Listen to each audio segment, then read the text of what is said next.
Welcome to this edition of MDM's Quicktake. My name's Tom Gale. My guest today is James Dorn, President and CEO of Dorn Group, a strategic advisory to manufacturers and distributors. James, welcome. Thanks, Tom. It's great to be here with you.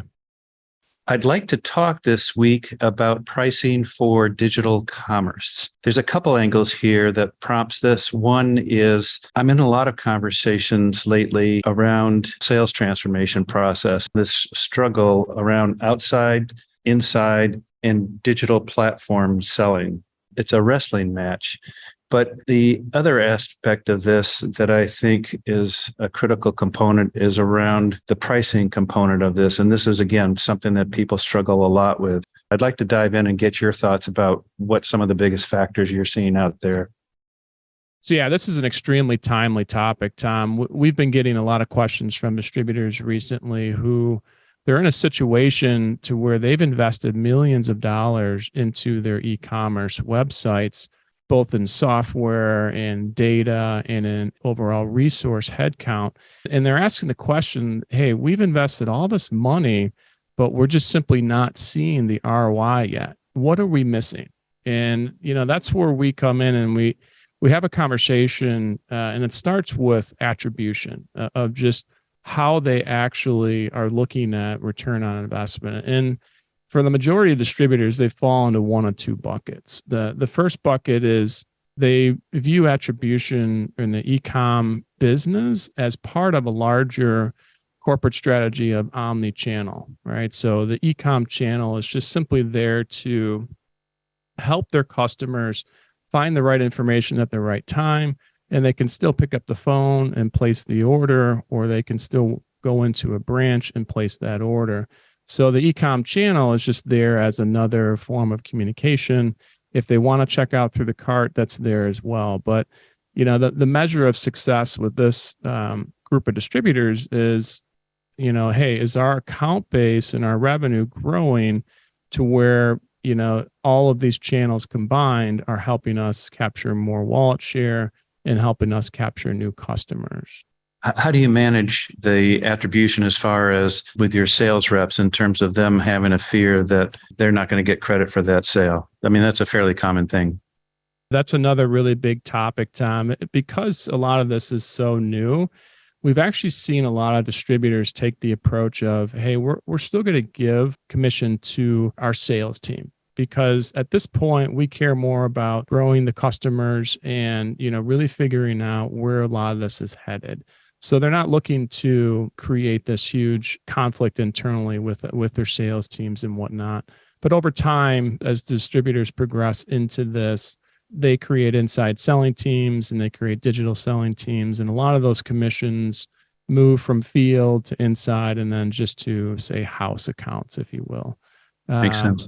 So on that side of it, there is a progression there over time as you get more sophisticated. But the second group of distributors out there, the way they look at attribution for e-commerce investment is they are extremely critical about measuring the revenue and the profit that's generated from the e-com channel itself. And they want to make sure that the ROI obviously exceeds what they've put into it from an investment standpoint. So they're treating this as simply another revenue channel that's competing with their other revenue channels, such as branch, such as field, such as inside. This is to where they're measuring success based on growth, based on increase in lines per order, and looking at just reducing overall cost to serve with certain customers. The one cautionary tale that I would lay out for the first way of measuring ROI success from your e-com channel is if you're just managing e-commerce as a part of your larger omni-channel strategy, you might be missing out on some critical things, such as, hey, do we have the right pricing on the website? And this is the situation that I think a lot of distributors can relate with, because somebody might start their search for a product on the website and then they find out that the pricing's wrong. So they call their account manager and they place the order with their account manager. To some, that might make sense of, hey, we're still getting the order. But if you can take your website further of being able to actually have the proper pricing and accurate pricing at that customer level, you could actually, increase the ROI of your website by simply capturing that order and converting that customer into the order. Talk a little bit more pricing strategy and what you've seen that works most effectively in terms of driving performance. The way I would frame this is, in order to get your pricing accurate on your website, it's not about buying the latest and greatest software, because there really is no magic bullet out there when it comes to software to fix this. But I would emphasize to distributors to really take a hard look at their pricing strategy across their organization. And pricing at the distribution level is probably one of the most complex things out there. You've got thousands of customers, thousands of SKUs, hundreds, if not thousands of suppliers, and you're trying to manage, customer level pricing with all of those variables. And it's extremely complicated to do that. And it's even more complicated to do that across all of your revenue channels at the branch level with e-com, in person. And there are still a lot of distributors out there who have a lot of human intervention in their pricing. So, if you're a customer walking into a branch, you're doing really a high volume of business with this distributor, and you might not have the best pricing across all of your product categories. So a branch associate would be able to make that determination of, oh, you're giving us a lot of business, let's adjust your pricing for this product that you're buying today. But the problem is that concession is made only one time at that single purchase. So if that customer were to come into the branch next week, you'd have to do that whole process all over again.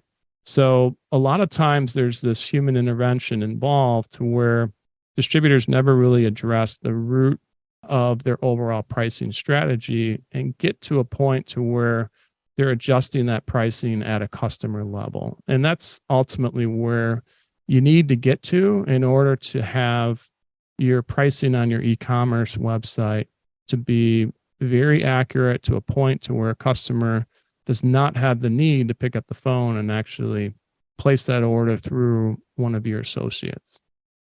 So you talked about the level of complexities, but from a success standpoint, how can you stand up a pricing strategy around this that's going to be really workable and adopted and go through that change management process that's going to be necessary as part of this?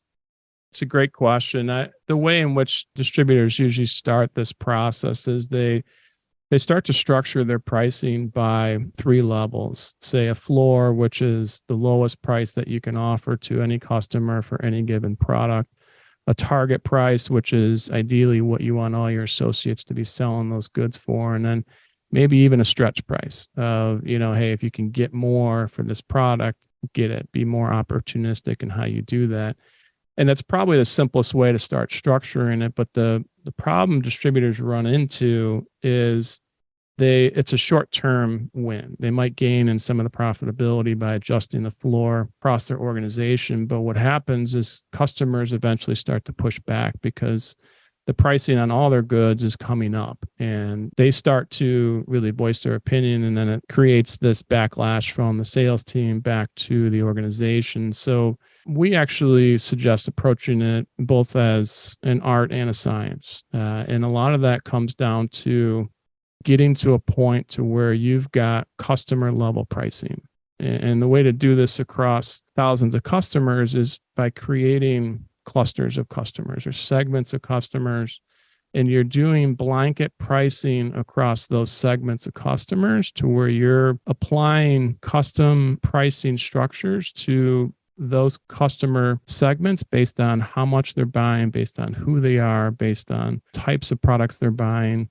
And that way, everybody in the organization can have confidence that this customer is always getting the right price based on the agreements that you have in place with that customer. And that even applies to special pricing agreements that you might have with some of your suppliers that would also live at that customer level.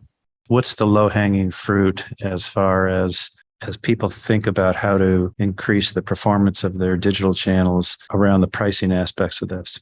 I would say it's threefold, Tom. Number one is if you want your e-commerce website to drive the highest level of return on investment, make sure that it's doing as much as it possibly can to capture as many orders from customers as possible. And in doing so, you have to get pricing accurate on your website. Otherwise, you'll never address the issue and you'll have customers calling into your organization at different aspects. To do that, you definitely structure your pricing for accounts who are just visiting your website and not logged in. Have market pricing that's very competitive for anybody who's visiting your website. And beyond that, for the customers who are logged into your website, go the extra mile to create a corporate pricing strategy that establishes customer level pricing and makes pricing as accurate as possible when they're looking at buying products from your website. Beyond that, I would say, Tom, the way to actually start implementing this is don't go out there and just buy software thinking it'll fix your issue. You have to start with that corporate pricing strategy, and then software can help you implement that and make it consistent, but don't start with the software. And then finally, Tom, I would say if you're looking across your e-commerce channel and trying to grow the revenue and profit, make sure you're using these pricing strategies to help you effectively not only grow revenue, but also reduce the cost to serve your customers, thereby increasing your profitability. James, I can tell you've been in this consulting business for a while because every time I ask you this, you always have 3 recommendations. No less, no more. Yeah, it's there's never a shortage of things to do, Tom, right? But this one, I think organizations can start slow and really just get more specific with how they approach pricing across all the channels of revenue across their organization. Pricing is going to be such a critical aspect. Nobody knows where the economies go, but everybody has an indication that it's going to be softening. Yeah, I completely agree. And thank you for that. And I would also mention, Tom, that we've got a session with this exact topic at the Virtual Profitability Summit coming up here on July 19th. So that might be an opportunity for distributors to actually dig in a little bit more into this topic and maybe see some more examples as to how distributors are approaching maximizing the ROI for their e-commerce investments. You took the words right out of my mouth. James, I'm really excited to be co-hosting this event. It's a 1-day, 6-hour free virtual summit on profitability that we thought was really going to be timely. Got a lot of great speakers lined up. You and your team are going to be adding a lot of content and value to that as well. And I look forward to talking to you in a couple of weeks again. Yeah, thanks, Tom. It was great being here. Look forward to seeing you.